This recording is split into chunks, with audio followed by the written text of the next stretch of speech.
Bienvenidos sean todos y todas a Ojalá, sí señor. Dato interesante, en el 2018, Banca Solidaria otorgó financiamiento, es decir, préstamos, por el orden de los 121.000. Eso si no me traiciona la memoria. Estamos hablando de que el 2018 fue el año en que Banca Solidaria prestó más dinero a micro, pequeños y medianos empresarios dominicanos y dominicanas necesitados de financiamiento a bajo costo, financiamiento a buen precio, es decir, al 1%. Ese es el promedio, el 1% mensual, el 12% anual. Y hay que saber lo que esto significa en un país donde la mayoría de los emprendedores, los micros, los pequeños y medianos emprendedores, y particularmente los micro y pequeños emprendedores, estaban en manos de la usura. De eso hay que hablar siempre, en manos de la usura que le presta al 10%, al 20%, al 5% semanal, que es el 20% mensual, o hasta el 10% semanal, que es el 40% mensual.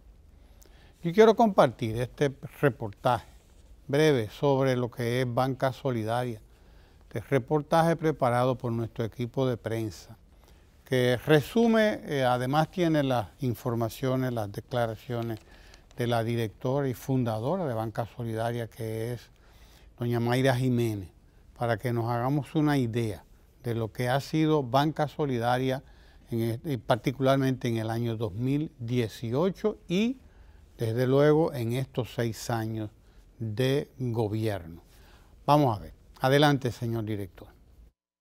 121.000 beneficiarios se convirtieron en micro y pequeños empresarios durante el 2018, ya que fueron impactados con la suma de más de 6.300 millones de pesos que les financió el gobierno a través de la banca pública. El 30% de los que obtuvieron préstamo en el año 2018 nunca antes habían tenido acceso a la banca formal regulada. Es decir, uno de los principales objetivos de Banca Solidaria es la inclusión financiera. Así que ese 30% representó 36.482 microempresarios que nunca antes habían tenido acceso a la banca formal. Mayra Jiménez, directora de Banca Solidaria, detalló que en comparación con los años anteriores, desde la creación de Banca Solidaria en el 2012, el 2018 registró el mayor volumen de desembolso de recursos y por igual mayor número de beneficiarios. Con relación a la tasa de crecimiento de la cartera de crédito y de los activos de la institución, pues en el año 2018, con relación al año 2017, pues ambos indicadores crecieron 99.45% y 7.52% respectivamente. En el total de desembolso durante el año pasado hubo un monto recuperado de 6.185 millones de pesos. El índice de morosidad que registró la Banca Solidaria es de 0.83% al 31 de diciembre del 2018. Pero hay que destacar la seriedad y puntualidad de los micros y pequeños empresarios, su voluntad de pagar puntualmente sus cuotas y el retorno de esos recursos a la institución, lo cual ha hecho posible que al cierre del 2018 el índice de morosidad de nuestra cartera de crédito es apenas de un 0.83% mensual. Hasta la fecha, Banca Solidaria dispone de 110 oficinas y sucursales distribuidas para ofrecer sus servicios en toda la República Dominicana.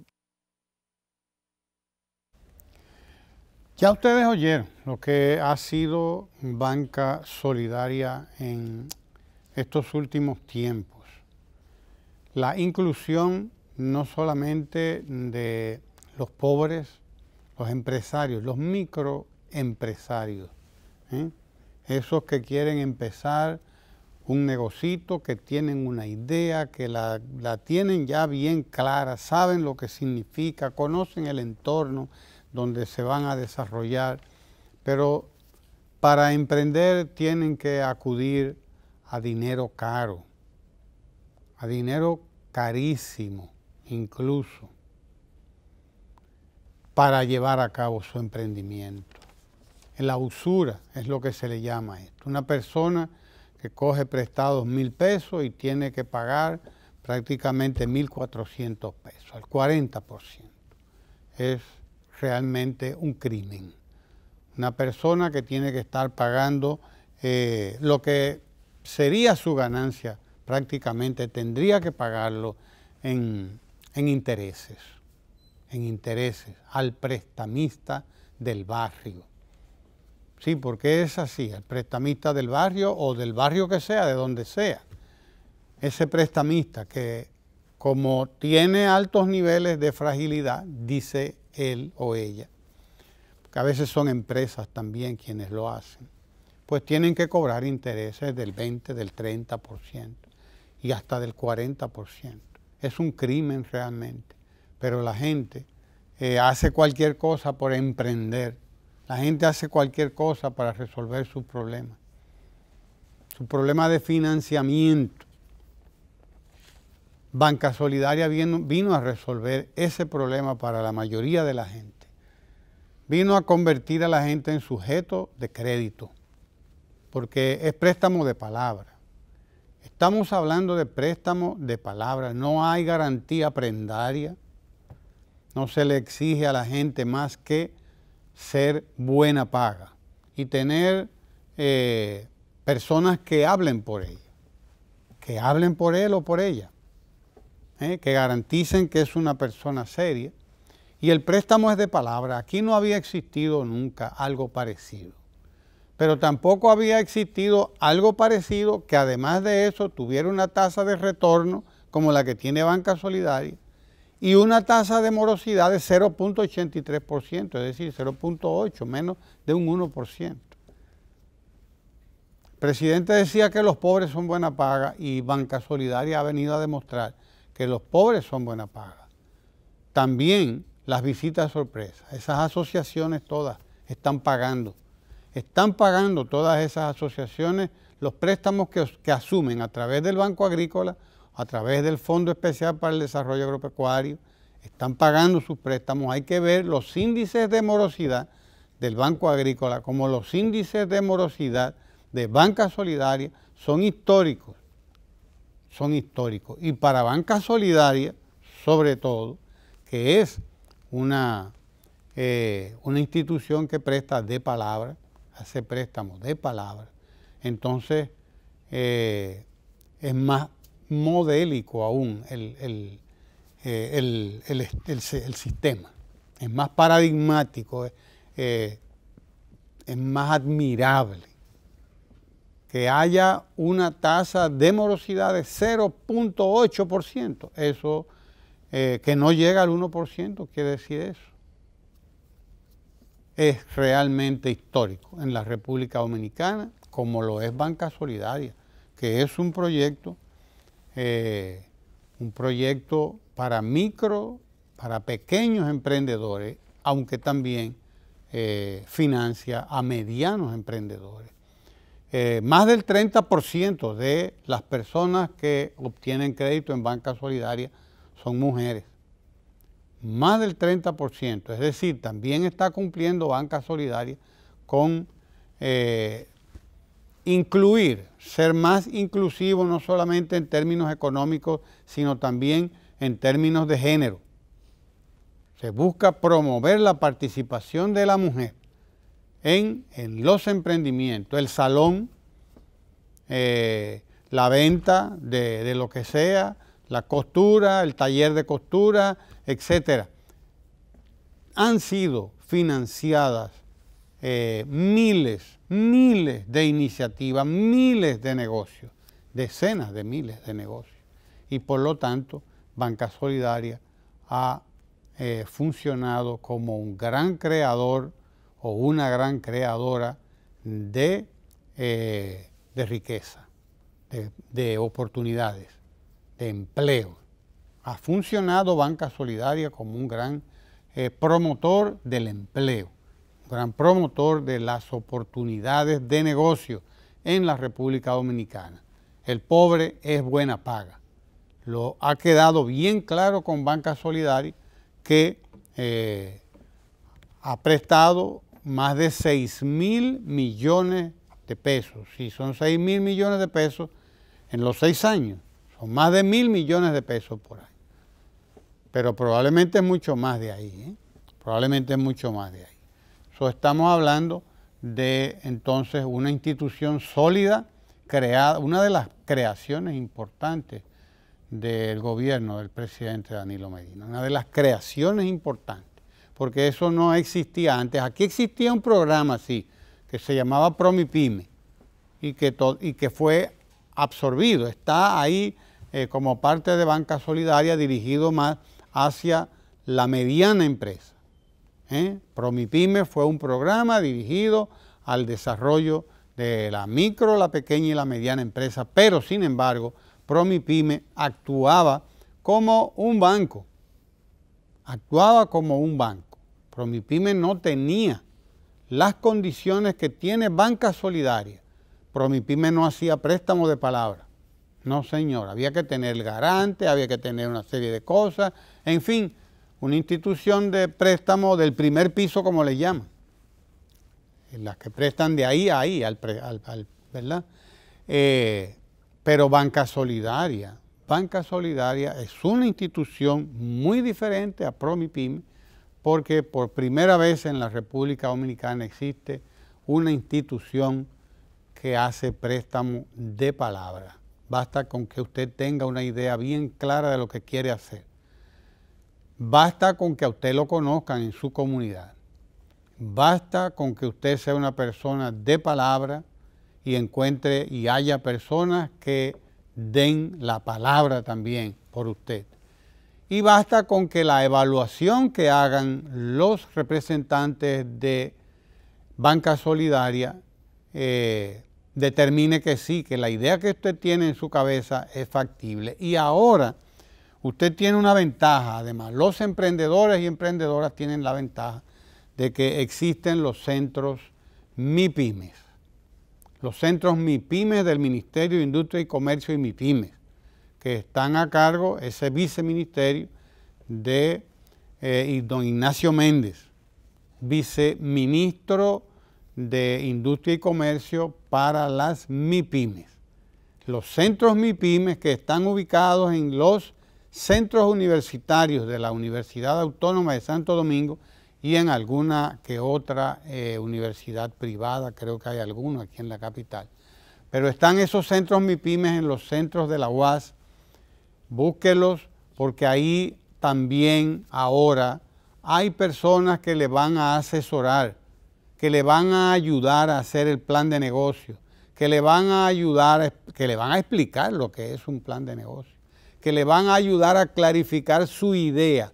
La idea que usted tiene de negocio en su cabeza, usted va y se la expone y ellos le van a enseñar cómo va a manejar usted su negocio, cómo se va a financiar, cómo va a manejar el financiamiento, etcétera, etcétera, etcétera. Estamos hablando de capacitación para el desarrollo de empresarios en la República Dominicana y empresarias.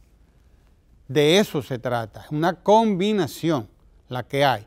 Banca Solidaria, Centro MIPYME. Banca Solidaria, que le da la primera asesoría, que verifica su idea, que le ayuda en la formulación también, pero el Centro MIPYME al cual usted va, y ahí sí que va a encontrar usted, además, entrenamiento, indicaciones de dónde adquirir usted las destrezas necesarias para ser un empresario o empresaria de éxito.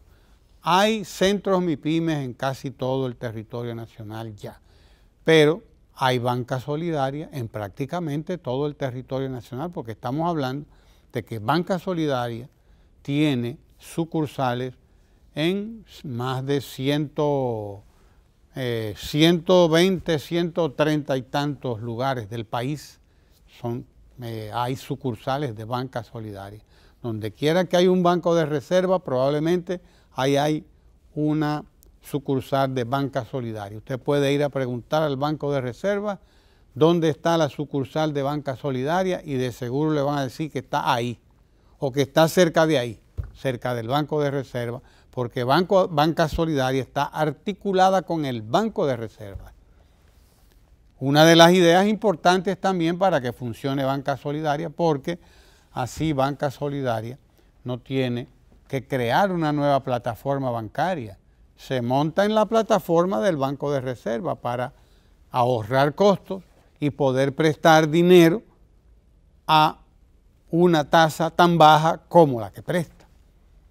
De eso se trata, de aprovechar el experticio, aprovechar la plataforma, aprovechar el personal y todo lo que es el banco de reserva para gestionarse a través de ahí. Pero Banca Solidaria, de hecho, es una banca aparte, con una idea y una filosofía diferente a la del banco de reserva, aunque este le sirve de apoyo. Hoy son miles los micro, pequeños y medianos negocios que subsisten, y ya no subsisten, sino que existen y se desarrollan gracias a Banca Solidaria. Sí, señor, uno de los grandes éxitos de esta gestión de gobierno. Diga usted.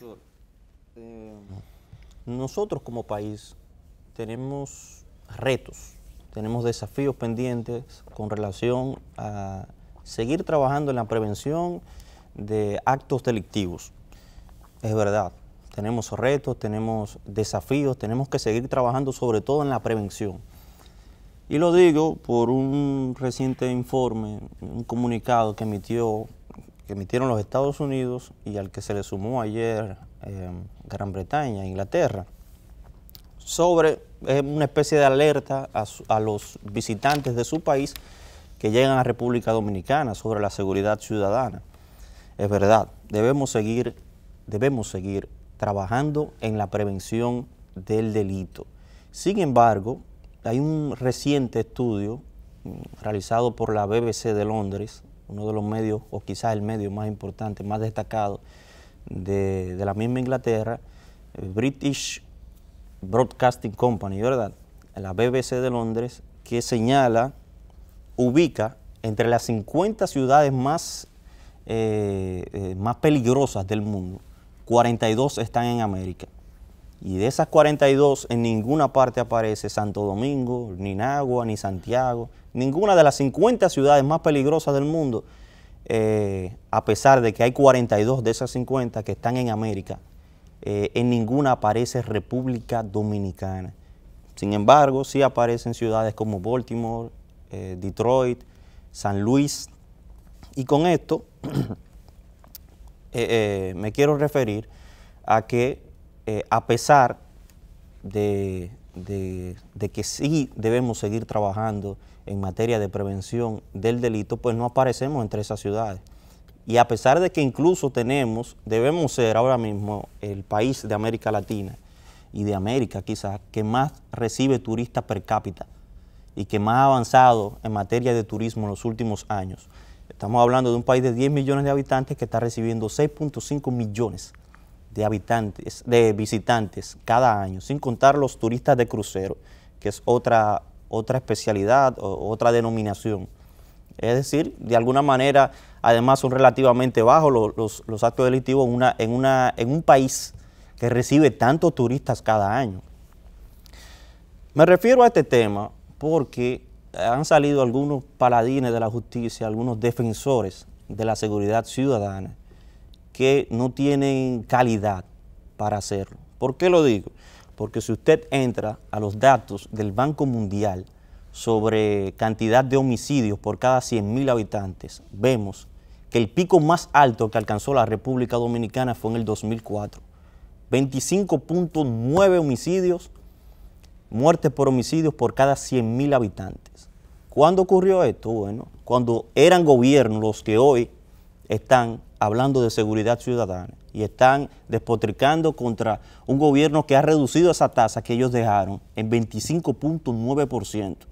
Una de las más altas de Latinoamérica eran la tasa de homicidios por cada 100.000 habitantes. De 2004 a 2012, esa tasa se redujo de 25.9 a 22.3. Me lo encuentro relativamente quizá bajo. En 8 años redujimos 14 puntos aproximadamente porcentuales, en términos porcentuales. Pero el dato interesante está en que en el mismo Banco Central usted puede entrar, Banco Mundial, perdón, datos.bancomundial.org, usted encuentra que de 2012 a 2016, que es el dato quizás más actualizado y pudiera dar la cifra del año pasado, se redujo de 22.3 la tasa de homicidio por cada 100.000 habitantes a 15.1, es decir, 7.2. 7.2 que representa un 35% aproximadamente en apenas 4 años. Es decir, esos que están hoy diciendo y hablando de seguridad ciudadana, lo que tienen que destacar que hemos reducido de manera significativa, como ningún otro gobierno, esa tasa en apenas 4 años. Y al año pasado, al 2017, 2018, los datos que se tienen desde instituciones públicas es que ronda los 14.9 y seguiremos reduciendo. ¿Y a qué se debe esto? A las políticas públicas integrales que se desarrollan desde el gobierno, sobre todo el 911, la entrada en vigencia, en funcionamiento del Sistema Nacional de Atención a Emergencias y Seguridad. El impacto, el beneficio que ha tenido esto directo en la reducción de las muertes por homicidio, porque ahora las personas cuentan con una ambulancia que llega a tiempo, cuentan con los bomberos que llegan a tiempo, cuentan con unidades de la Policía Nacional que llegan a tiempo en casos de emergencia.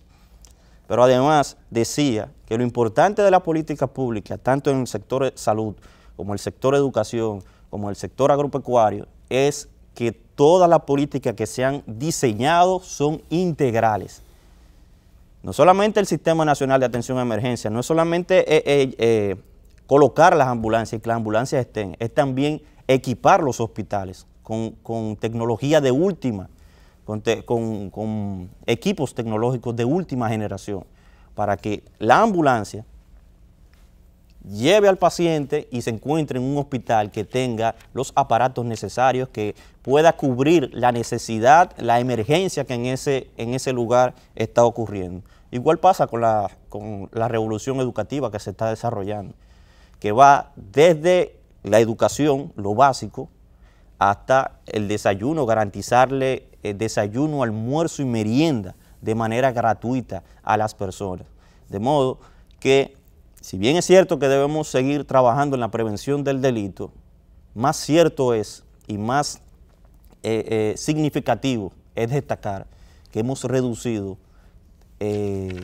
la tasa de homicidio por cada 100.000 habitantes, y esos datos están en el Banco Mundial. Si usted es de los que no creen en instituciones públicas, en la institucionalización, en el proceso de institucionalización, de creer en las instituciones públicas dominicanas, pues vaya a organismos internacionales y vea y dése cuenta de lo que hemos trabajado, lo que se ha trabajado como país, desde el Estado, desde el gobierno, con políticas públicas puntuales que van en el orden de reducir esa tasa, reducir cada vez más la delincuencia.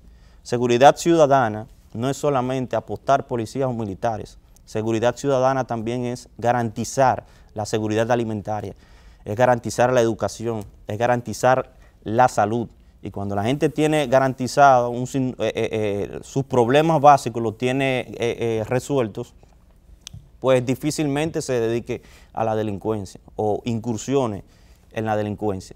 Estamos creando desde el Estado, se está creando desde el gobierno oportunidades para que, por ejemplo, niños y niñas de Boca Chica, más de 1.600 estudiantes de Boca Chica reciban dos escuelas. Ayer estuvo inaugurando el presidente 2 escuelas en Boca Chica para 1.600 estudiantes. Escuelas modernas, ahí están los niños con sus uniformes, escuelas con ¿cómo se llama esto? Laboratorio de informática, laboratorio de ciencias, cancha, parqueo recreativo, también área infantil. Pero no solamente eso, también estuvo el presidente de la República inaugurando, desde ese mismo acto, 2 estancias infantiles en Santo Domingo Este. Es decir, la zona oriental de Santo Domingo ayer recibió 2 estancias infantiles para 452 niños y niñas de 0 a 5 años de edad y 2 escuelas para 1.600 estudiantes. Son 1.600 estudiantes que a partir de ayer se integraron al modelo de jornada escolar extendida, al modelo de tanda extendida. Son 1.600 estudiantes que van a recibir desayuno, almuerzo, merienda y una educación de calidad. Esas computadoras ahí van a estudiar, además de que con el programa República Digital también reciben unas laptops, unas computadoras portátiles para que estudien desde su casa, para que se integren a la vida digital, al mundo digital. Y con esto estamos creando mucho más oportunidades para esos niños, mucho más oportunidades para sus padres.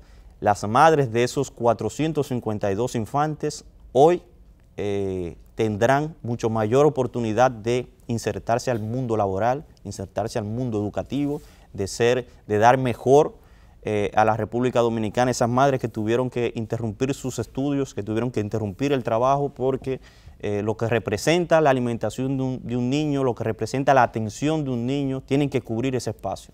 Hoy lo llevan a la estancia infantil y de 8, 7 y media de la mañana hasta las 5 de la tarde le ofrecen a esos niños la alimentación adecuada. Primero la alimentación adecuada, los suplementos alimenticios que requiere un niño en esa edad para madurar el cerebro, para que pueda adquirir los conocimientos, para que no tenga deficiencias en el futuro. Y eso, señoras y señores, es crear más oportunidades. Eso es combatir la pobreza, eso es combatir la desigualdad, eso es combatir además la delincuencia, eso es garantizar seguridad ciudadana también, eso que se está haciendo desde el gobierno, esa política integral. Y a esos paladines de la justicia, como decía al principio, no les queda definitivamente ponerse a hablar de seguridad ciudadana porque nos entregaron el país en el 2004 con los peores niveles de homicidios por cada 100.000 habitantes. Esos no están del lado del pueblo dominicano y ya lo han demostrado una y mil veces. Ayer se retiraron incluso de la firma del pacto eléctrico porque sí, porque quizás no le conviene, entienden que hacer oposición por oposición es la vía, totalmente desfasado, porque además, qué sé yo, son políticas del siglo pasado, hacer oposición por oposición, oponerse a que la gente, a que el pueblo dominicano tenga ya el esperado pacto eléctrico, oponerse por oponerse. Pero sabemos que son, como dice la frase, profesor, son prehistóricos, tienen todo el pasado por delante. Tienen todo el pasado por delante. Sí, lamentablemente boicotearon la firma del pacto eléctrico, está listo, está para ser firmado, y desde luego estamos hablando de que el gobierno trabaja sobre la base de consensos, construcción de consensos en la sociedad. No hay razón para que no se firme el pacto eléctrico, pero esta gente entiende que el pacto eléctrico pues es como reconocer que el gobierno ha tenido la razón durante todos estos años. Es reconocer que había dado en el clavo el presidente con la propuesta de la firma del pacto eléctrico, como debe firmarse, como se firmó el pacto por la educación, y como en algún momento tendrá que firmarse el pacto fiscal que le dé sostenibilidad al modelo de desarrollo que está tomando cuerpo en la República Dominicana y que ha tomado cuerpo en los últimos 6 años. Debo decir que el pacto eléctrico como el pacto por la educación no son inventos del presidente de la República. Él lo que hizo fue tomarlos en sus manos y llevarlos, conducirlos, lo que no hizo ningún gobierno antes. Él tomó en su mano el pacto por la educación y lo primero que hizo fue pues comprometerse con la asignación del 4% del Producto Interno Bruto para la educación. Ese fue el primer paso de cumplimiento del Pacto por la Educación, que es uno de los pactos que están en la Estrategia Nacional de Desarrollo. Óigalo bien, es una ley, la Ley de Estrategia Nacional de Desarrollo, que tiene un plan de trabajo hasta 2030, que fue aprobado en el Congreso de la República Dominicana en el año 2010, o 2012, no recuerdo bien, pero eso es la Agenda 2030, la que nos proponíamos, la agenda desde el 2010 hasta el 2030, 20 años. Eso era lo que se proponía en aquel momento el país. Y eso es lo que se ha estado aplicando, es un plan de trabajo que está ahí, aprobado por ley, para que nadie venga a inventar. Y el presidente lo que hizo fue, pues, asumir esa Estrategia Nacional de Desarrollo con responsabilidad, llevar el pacto por la educación a donde había que llevarlo. Se firmó el pacto por la educación porque, desde luego, el garante de ese pacto era el gobierno. El promotor el primero de ese pacto tendría que ser el gobierno. Y hay desde luego el sector privado que se comprometió en lo que tenía que comprometerse con el pacto por la educación, desde luego sin tratar de meter la mano en los otros pactos, porque es verdad que los otros dos pactos, el pacto eléctrico como el pacto fiscal, requieren de un mayor compromiso y requieren de una renuncia también. Requieren de una renuncia a intereses particulares y pensar más en los intereses nacionales. Y eso es lo que no quiere mucha gente ahí. Entre ellos esos señorones que volvieron ayer a desplantar a la Comisión Económica y Social. Volvieron ayer a desplantar y no fueron a firmar el pacto, porque así es que quieren hacer oposición en este país. Haciendo oposición por oponerse, porque ese es su negocio, hacer oposición, así mismo. Y boicotearon la firma otra vez del pacto eléctrico. Por eso el pueblo dominicano los conoce bien. El pueblo dominicano los conoce bien y no pasan de donde están.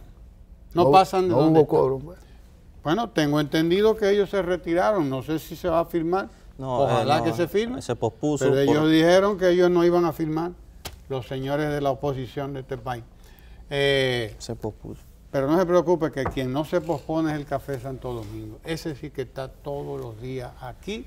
Calientico. Calientico, como debe ser. Con Kenia, ahí nuestra compañera Kenia, compañera de labores. Café Santo Domingo de las Industrias Vanilejas de la familia Pereiro. Sí, señor. Están aquí con nosotros todos los días. ¿Sí? No importa que haya pacto o que no haya. Aquí está el Café Santo Domingo. Sí, señor. Y nos tienen al zarandeo de encuesta en encuesta. En eso es que nos tienen. De todas maneras, con respecto a ese tema, Ramón, de hecho, la firma resulta algo protocolar. Protocolar, claro. Porque la realidad es que los agentes fundamentales del pacto han dicho públicamente y se han comprometido. Ahora, en esta ocasión, se han comprometido a asumirlo. Porque la realidad es que, más allá del protocolo, por ahí por Punta Catalina fue que debe haber entrado el ciclón David o algo así. ¿O cuál fue que entró por ahí, Ramón? Por Punta Palenque. Por Punta Palenque, eso es muy cerca. Muy cerca. Eso es muy cerca. Y lo cierto es que lo que hay ahí, esas dos plantas de Punta Catalina, son las que ponen sobre la mesa la cantidad y la eficiencia de la producción energética nacional a partir de muy poco tiempo. Y eso, según está concebido el propio sistema, ¿verdad?, que le da márgenes a todos y establece las tarifas y demás, y establece el precio de venta del kilovatio hora. Y el que sea más eficiente, ese va a ser el primero en suplir. Y ya luego el que venga atrás, que arree, como se dice. ¿Qué te quiero decir? Yo no he visto la información, pero yo supongo que miembros de ese consejo son los que ni consumen, ni generan, ni producen, ni compran, ni venden energía. Con esto lo que quiero decir es que no hay vuelta atrás. El factor fundamental de transformación del sistema eléctrico energético nacional está dado en la diversificación, en donde ya hay importantes inversiones, en la eólica, en la solar, y en el propio proceso de conversión de plantas, incluyendo la famosa Collentris, que esa era la que estaba apagada, porque salía mejor tenerla apagada que generando. Había que pagar. Le vamos a pagar para que usted no prenda. Bueno, pero ya se debe haber pagado tantas veces que ya llega la hora de que ellos, para mantenerse en el sistema, en el circuito ellos tienen que hacer una gran inversión y hacer la conversión si no a carbón, la conversión a gas, que es lo que se pretende, como parte también de la propia política de diversificación. Entonces, no te preocupes, Ramón, que el tsunami va a entrar como quiera. Y si no entra por Punta Palenque, va a entrar por donde tiene que entrar. Eso es lo que yo entiendo. Pero de la oposición, porque hay que distinguir entre gente que está ahí, no se sabe cómo, al final ni representando a quiénes. Pero la oposición como tal, no solo con respecto a ese tema, sino con respecto a cualquier otro, lo que tiene como su conducta, norma de conducta, es la falta de compromiso con la solución de los problemas de este país. Porque ellos creen que la solución a los problemas de este país va a llegar cuando ellos nunca lleguen. Es decir, si los dominicanos y dominicanas nos sentamos a esperar que ellos lleguen para solucionar los problemas de este pueblo, nos fuñimos. Pero sería más una reivindicación de ellos, porque empeoraron en todo caso. O a través de la historia han empeorado. Sí, pero al fin y al cabo, bueno, fue también un errorcito del pueblo que no entendió lo que estaba pasando en ese momento, y una última estocada del más malo de los personajes de nuestra historia. Pero la realidad es que si vamos a esperar a hacer todo lo que Danilo está haciendo, cosas que había que hacer, cosas que nunca se habían hecho, y cosas que se hacían y que había que perfeccionarla, ¿verdad?, adecuarla, evaluarla. Si vamos a esperar que esos señores, que nunca van a llegar, lleguen para solucionar todos estos problemas, no fuñimos. Es para atrás que vamos como sociedad. Porque lo que caracteriza el discurso de esta gente es que quienes gobiernan, y gobiernan hasta donde yo sepa, aunque les ha cogido con que se les hace fraude siempre, porque de alguna manera tienen que explicarse las derrotas.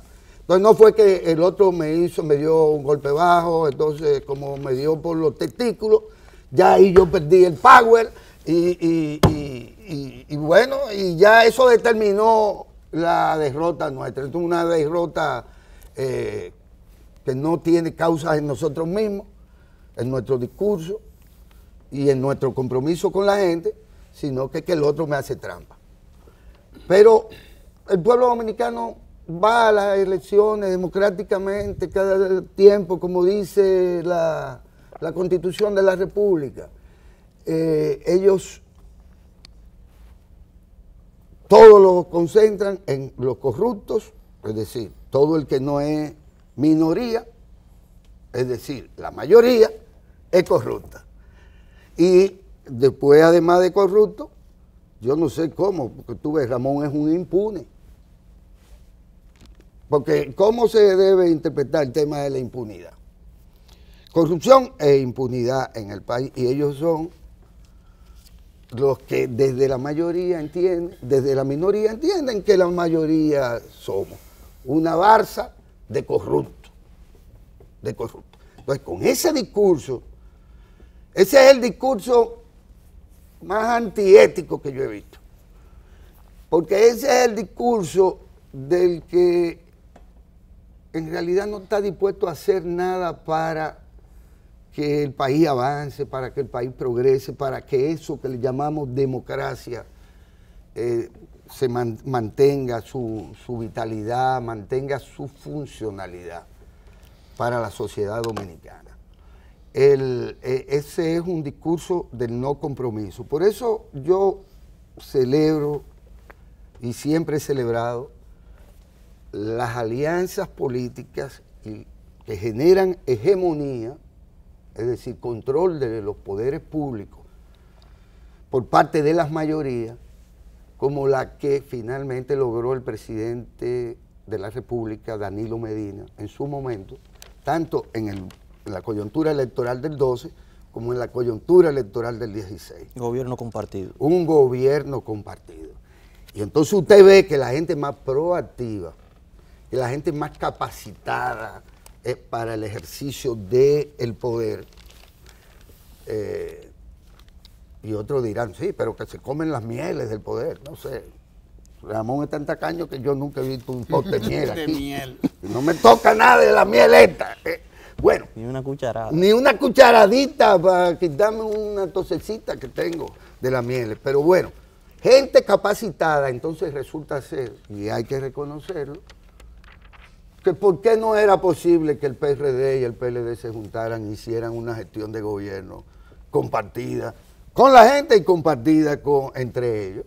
Y fue lo que aconteció. Y usted tiene ahí los aportes de la gente del Partido Revolucionario Dominicano, que no se situó como por vocación en ser oposición y en nunca alcanzar el poder, sino en detratar a los que lo ejercen en nombre y en representación de la mayoría.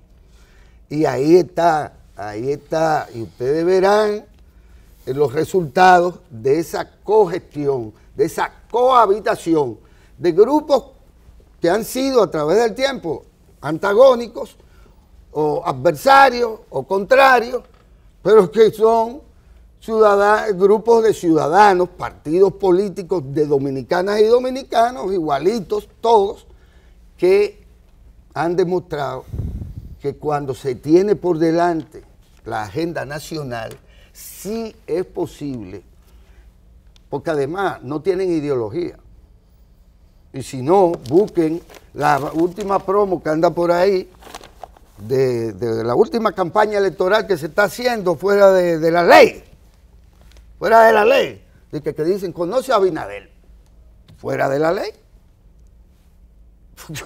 ¿Y qué es lo que dice la ley electoral? Si la ley electoral no establece los periodos para las campañas electorales, ¿para qué sirve esa ley electoral? Y mi posición no es la de Alvarito. Pero ¿para qué demonios sirve?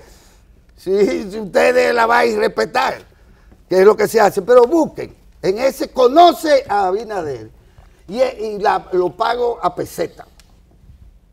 Cada cuadro por lo pronto. Porque no hay para más. Pero Frank, pero dígame usted, era lo que estaba diciendo. ¿Le fue ya? Sí, la guagua. No, sí, que me puse Está ahí con una campaña. en la burla. No, busquen ahí y háganme una referencia ideológica. Porque el sectarismo tiene una base ideológica. El sectarismo, es decir, la secta.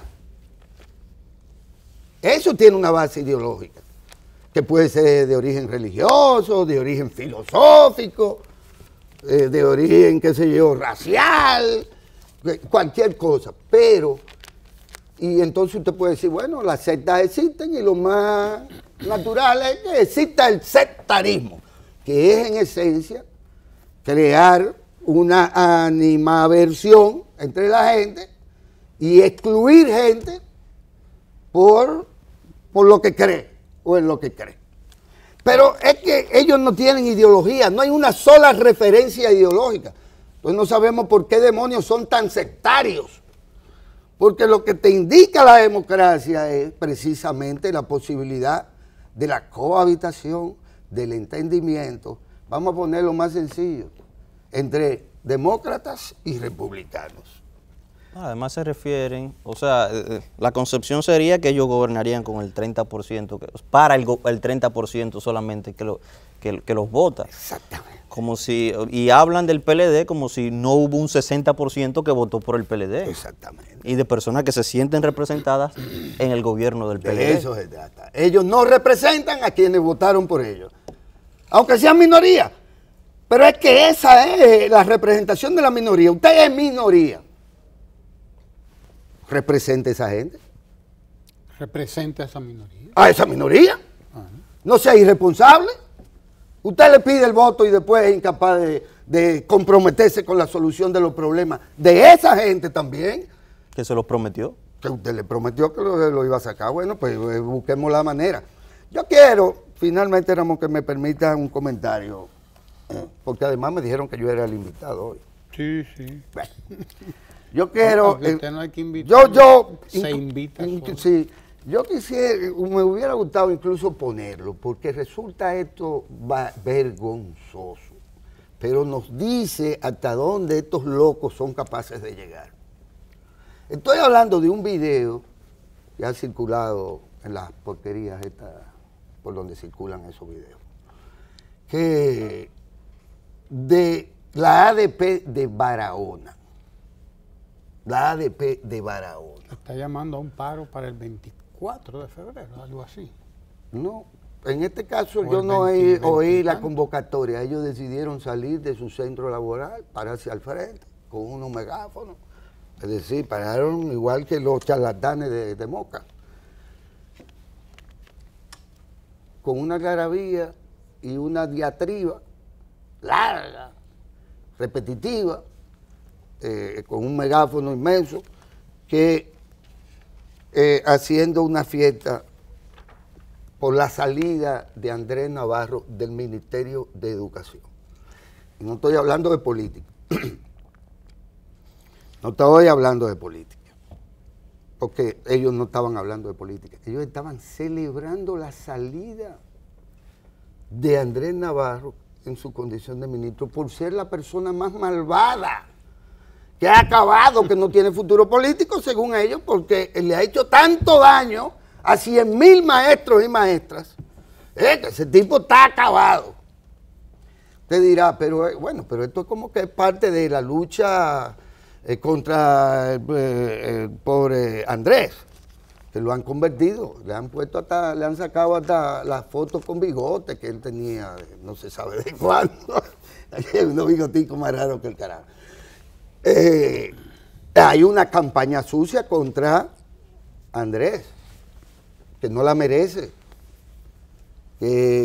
como servidor público, por donde ha pasado, y ha pasado por el ayuntamiento, ha pasado por obra pública, la Cancillería, ha pasado por la Cancillería, y pasa dejando una impronta propia por el Ministerio de Educación, al frente de cuyo ministerio a él le ha tocado la planificación y la siembra, digamos, de eso que se ha denominado la revolución educativa. Y, por demás, el salto que debemos dar o brindarle, las oportunidades que se deben brindar a nuestros jóvenes, a nuestros niños, con una educación orientada no a rellenarlos de contenidos, sino a desarrollar sus capacidades de entendimiento, que de eso se trata. Porque usted no tiene por qué convertir su pequeño cerebrito en un depósito de recuerdos, de informaciones que cuando usted la necesite, usted lo que tiene que saber es dónde está y cómo usted encontrarla. No llenar su cerebrito de esos contenidos que no van a caber en su cerebrito. Eso es elemental. Y yo entiendo que el proceso de digitalización es un gran aporte en esta parte de la gestión de Andrés Navarro y de la revolución educativa del presidente Danilo Medina en relación a eso. Usted no puede seguir simplemente construyendo escuelas, aumentándole los salarios a estos chupacabras, que por más que le den, van a seguir haciendo lo mismo, porque es que son perros hueveros. Perros hueveros. Y usted creía que estaban tranquilos. Y el pobre Andrés renuncia y ahí salen como turbas, en turba, con palos, incendiarios. Porque si el pobre Andrés pasa por ahí ayer o antes de ayer por Barahona, se lo comen vivo estos barajoneros cuatriboleados y minosos. Sí, porque son la gente más cuatriboleada y minosa que pueda haber en el territorio nacional. Es un grupito, bueno. Es un grupito. Es un grupito, no es Milton Pineda. No, es un grupito de la ADP, un señor llamado Juan Félix. Ni Fello Subervino. Que fue un señor ahí que fue incluso juzgado y fue condenado por un juzgado de paz, un juez del juzgado de paz de allá de Barahona. Condenado ese señor a pagar 50,000 pesos por cada día de clase que se perdiera. ¿Y lo pagó? Ese señor. No sé si lo pagó, pero... Debería cobrársele. Pero él debía cobrársele si no lo ha pagado, claro que sí. Fue condenado por estar precisamente en ese... Pero había mucho, ese asunto. Más de lo que yo suponía que debían ser, porque eran demasiados para ser profesores de un solo plantel. O sea que ahí se concentraron. Sí, es verdad que eran profesores los que estaban ahí. Sí, es verdad que eran profesores, eso es otra cosa, habría que determinarlo. Hay una resistencia, la verdad es que hay una resistencia. ¿Al cambio? Al cambio, porque gran parte de esos profesores que hoy están haciendo huelga, que siempre han salido de las clases, que siempre se han mantenido en huelga, de huelga en huelga, están resentidos porque gran parte no pasó el examen de competencia. Sí, hay un problema con los exámenes y con las notas. No demostraron que tienen competencias para seguir dando clases, entonces hay un resentimiento de alguna manera y una resistencia dentro del Ministerio de Educación, porque así son las revoluciones. Y ahí nos damos cuenta que verdaderamente se está haciendo una revolución educativa. Hay una resistencia de lo que estaba y de lo que siempre ha estado al cambio. Sí. A la modernización de la docencia. Con todo y que se le han abierto todas las posibilidades para que se reformen, por así decirlo, se actualicen, claro, porque de eso también se trata. Hay muchos que no sirven ya para nada, como en todas las empresas, y hay otros que son rescatables dentro, ¿verdad? Y asimilables al rebaño del Señor. ¿Me entiendes? Pero es así, pero es vergonzoso que el magisterio, mientras se está haciendo la inversión que se está haciendo, el magisterio muestre sus debilidades, porque es que no son ellos, es que es la propia ADP, el comité ejecutivo de la ADP, que tendría que desautorizar todo este tipo de cosas, porque de la ADP no es Abinader, porque es que el anarcosindicalismo los lleva a creer, a confundir los espacios, los escenarios. La ADP es un actor esencial, fundamental, razón de ser, por así decirlo, de la revolución educativa y de la inversión que se está haciendo. Y desde ahí no se puede hacer oposición. Eso es anarcosindicalismo en su expresión más neta. Los gremios profesionales, las asociaciones, y hay que reconocer responsabilidad de todos. No se pueden pervertir convirtiéndola en rines, en cuadriláteros de la lucha política. Eso es una aberración de la vida social, ciudadana. No tiene ningún sentido que una asociación dominicana de profesores, que es una gran empresa, y hay que decirlo también, es una gran empresa, que no ningún sindicatico, ni nada parecido. La ADP. Sí, la ADP. Con una cooperativa multimillonaria. Quizás la más millonaria de todas. No, hay otras que son más importantes, pero con más ahorrantes, digamos. Y vaya usted a ver. Pero no, el pueblo dominicano no merece que ese actor esté violando el pacto educativo cuando hay garantes de ese pacto educativo, que establece entre uno de sus metas esenciales, ¿cuál? La de que por ninguna razón se vuelva al esquema de que de una jornada escolar extendida de 8 horas, volvamos a 2 horas. Lo que ellos firmaron el pacto. Lo firmaron, están comprometidos con el pacto eléctrico, que digo con el pacto educativo. Claro. Es que de eso que se trata. Entonces son ellos los que no le pueden permitir a sus miembros que paren cuando les dé la gana y que violen el pacto educativo. Porque eso es una irresponsabilidad de la presidenta, del comité ejecutivo, de quien usted quiera, o usted no tiene control de sus afiliados y de su gente. Es que es esencial que el magisterio entienda que no puede estar tomando decisiones que afectan a los estudiantes, a los padres y madres de nuestros muchachos que van a la escuela. Porque son tan abusadores que nunca le han hecho una huelga al colegio privado donde no, ahí no. Ahí no. Ahí no. Como los médicos. En las escuelas públicas. Sí, los médicos nada más le hacen huelga. Sí. Ahora están armando una cosa por primera vez, pero en defensa de la clínica privada. Que, mire, de lo que se trata es de que la educación, como la salud, son derechos sagrados del pueblo dominicano. Y el que se atreve a vulnerar esos derechos es un abusador. ¿Un abusador? Es un abusador de los derechos del pueblo dominicano. Es un abusador de los derechos. Conculcador de derechos. Eso es lo que es realmente. Un abusador. Eso es lo que es y así tiene que ser tratado. Y ese señor que fue juzgado y que fue sentenciado a pagar 50,000 pesos por cada día que se perdiera de clase por un juzgado de Barahona, debía cobrársele el dinero si no lo ha pagado. Y así debe hacerse con cada uno. Bueno, todo el que viole un pacto. No solamente no es el pacto el que están violando los derechos, del pueblo dominicano. Están violando derechos de la gente, derechos humanos, derechos fundamentales como lo son el derecho a la educación y el derecho a la salud. Derechos que están en la Constitución de la República.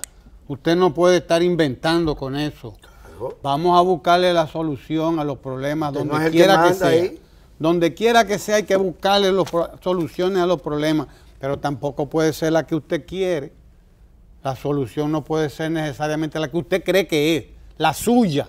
No, eso no es así tampoco. Si hay algún problema, se debe solucionar, pero siempre se debe solucionar sobre la base del respeto a los derechos. El respeto a los derechos humanos, el derecho a la educación, el derecho a la salud de la gente. Es sobre esa base, no es sobre la base de desconocer derechos. No puede ser sobre esa base que se planteen las cuestiones en ningún sitio del mundo. No puede ser sobre esa base, sobre la base de desconocer los derechos del otro. O, por igual, aunque eso es lo esencial, usted no puede demonizar a un funcionario público. que no ha cometido ningún acto violatorio. Eso está muy lejos de ser sindicalismo. Eso no es sindicalismo, es así, es así. Y eso lo que indica es el atraso de la propia sistema educativo dominicano, que ha descansado sobre gente que no debió haber entrado al magisterio. Porque ningún maestro de vocación se sienta al frente de su colegio a decir, no, yo no doy clases porque Andrés Navarro no me deja. Que Andrés Navarro no me gustaba y es un demonio malo. Y ya lo estábamos esperando en la bajadita para que él sepa que él no puede ser presidente de la República. No puede ser. Es que eso no puede ser. Porque también los funcionarios, con todo que aquí hay una balsa de salta para atrás, que creen que porque Ramón es funcionario le pueden faltar respeto. Y no es así. Porque bien lo decía el mexicanito aquel, ese que está ahí cerca del palacio, don Benito Juárez. Respeto al derecho ajeno es la paz, pero el derecho ajeno es la integridad. Es la integridad que usted tiene derecho a ella, que es la honorabilidad. Usted no puede, en aras de que usted dice que usted es del ADP, hacer una campaña denostando, maltratando a un funcionario que ha sido un ministro. Es que también hay que poner las cosas en el terreno de la convivencia democrática, que no se basa en que usted me diga ladrón, ni corrupto, ni que pretenda que como yo soy corrupto, entonces soy impune. Y que usted puede barrer el piso conmigo. Yo no sé, aquí hay funcionarios que se lo aguantan eso, a los demás. También. Y hay que decirlo. Porque si las cosas no se le ponen un alto, ¿qué es lo que resulta? O sí, que es verdad que yo puedo decir cualquier cosa del otro. Y después va a costar tanto trabajo llevar a Alvarito a los tribunales, que Alvarito puede decir que Solano no es el autor de Por Amor. Ah, pero ya Solano lo sometió por 100 millones. Y yo voy a ver cómo va a gritar el chivo. Ah, pero mire, que si no sucede eso, él va a seguir diciendo que el maestro Solano es un ladrón de letras, pero no de cualquier letra, sino de Por Amor. Bueno, pues eso también se trata con el funcionariado. El funcionariado tiene que defender su dignidad. ¿Hasta qué punto no es corrupción que un grupo de profesores cobre sin dar clases? No, eso no es ético. Ajá, claro, y cada vez que hacen una huelga cobran y dan clases. Pero mire, los residentes del Barrio Lindo, de Villa Olímpica, de Samarilla, de Barrio Obrero y de San José, allá en Santiago, están de pláceme, porque a esta gente le acaban de abrir la farmacia del pueblo número 536 ya en todo el país. 536 farmacias del pueblo, y tendrá que haber por lo menos una farmacia del pueblo en cada comunidad de la República Dominicana.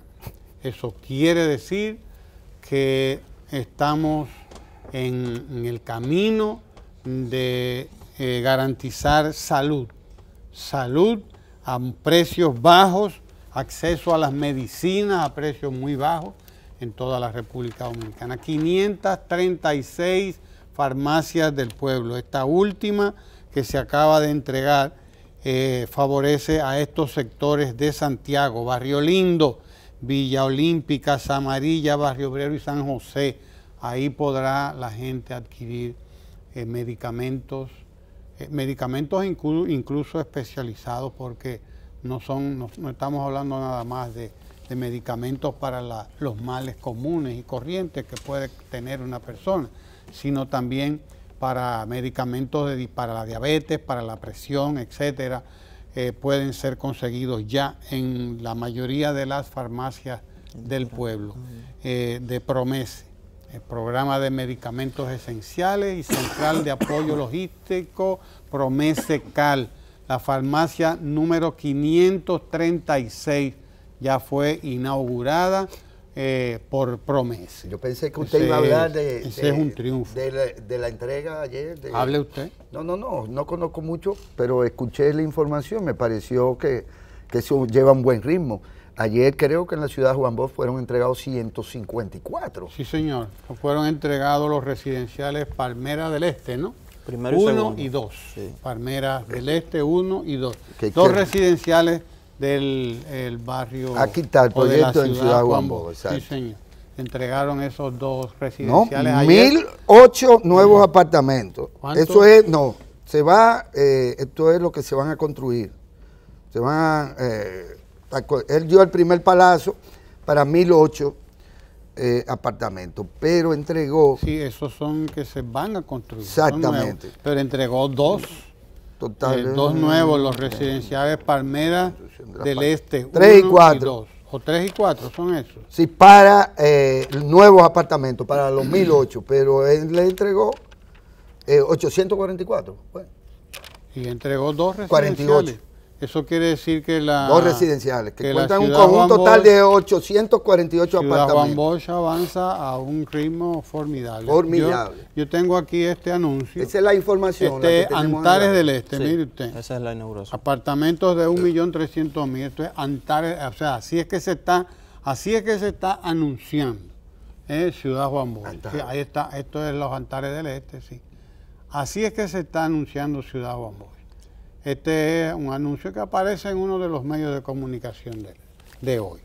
Este es del grupo Estrella, tengo entendido. Más de Son 800 estos, familias. estos Sí, apartamentos. 848 apartamentos ya inaugurados ayer.